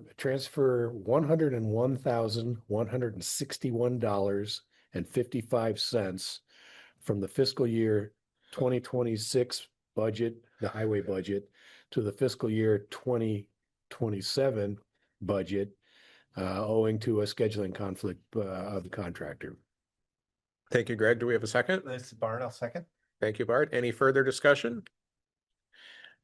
Pete, since you stuck around, did you want to say anything before we vote on this?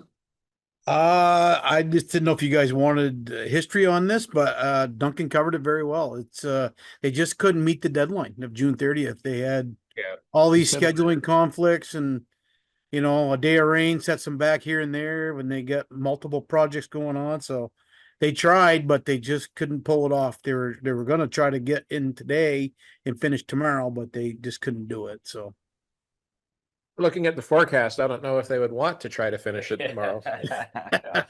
right, exactly. So I just didn't want to leave. You know, if it was $10,000 or something like that, that's a reasonable amount of money to just leave alone. But this is a significant amount of money, and because we received that Class 2 grant last year, this leapfrogged us way ahead in our paving cycle. So this is, you know, this really helps us out down the road by having that extra money, and then doing these extra areas. So next year we're concentrating on all the village stuff where all that water line work is being done. So Yeah. But anyways, yeah, I appreciate you guys entertaining this and moving us into fiscal year 27. Awesome. Well, thanks for sticking around, Pete. Yep. I So- thought there'd be a lot of questions to me about it, but Duncan handled That's- it. So Pretty simple, pretty straightforward. So calling the motion to a vote, please identify yourself and signify your vote. Bart, aye. Greg, aye. David, aye. Motion carries. Thanks, Pete. Thanks, Duncan. Yep. Anything else before we adjourn? Hearing nothing else to be brought before this board. David, this is Bart, motion to adjourn. Bart, I'll second that motion. thank you, Greg. Calling the motion to a vote. This is a motion for adjournment at 9:24 PM. Bart, aye. Greg, aye. And David, aye. We are adjourned. Thank you, Bart. everybody. Thank you, Duncan, and Thank you, Aaron. Thank